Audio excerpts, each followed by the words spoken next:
Salut et bienvenue sur Netageo. Aujourd'hui, je te propose de faire un tour à l'Anime Japan 2015. L'Anime Japan est un énorme salon autour de l'animation.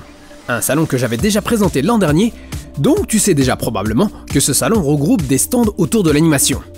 Avec les grandes animations japonaises qui présentent leurs prochains animés qui seront diffusés à la télé ou dans les salles de cinéma japonaises. On fonce donc direct au stand de production IG, un studio d'animation dont l'anime Ghost in the Shell a fortement appuyé la notoriété et qui justement nous prépare un nouveau film Ghost in the Shell prévu pour cet été dans les salles de cinéma nippones. Un OAV nous proposant de découvrir le secret de la naissance de Motoko, l'héroïne de la série. Mais passons tout de suite à l'attraction principale du stand, une collaboration entre l'anime Suisei no Gargantia, aussi connu sous le nom de Gargantia and the Verdurous Planet, et Oculus Rift, les lunettes de réalité virtuelle. Guidé par les cosplays de Ledo et Ami, vous pouviez prendre les commandes de Chamber en montant dans la tête du robot faisant office de cockpit.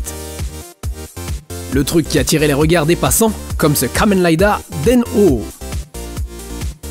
Une fois équipé des lunettes, tu te retrouves donc aux commandes de Chamber, avec une vue à l'intérieur du cockpit, affichant les différents écrans de contrôle.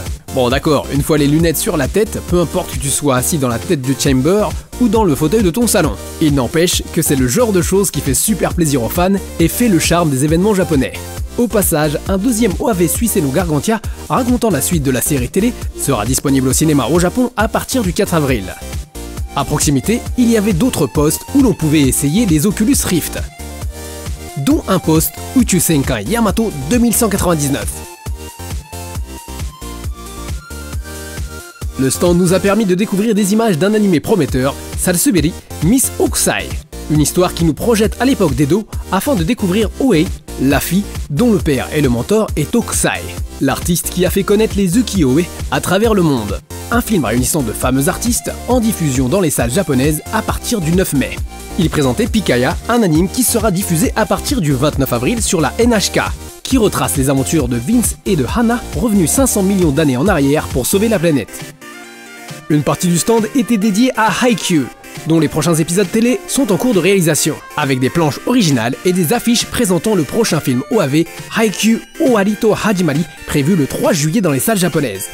On se dit à bientôt pour parler des autres stands de l'Anime Japan 2015. Sayonara!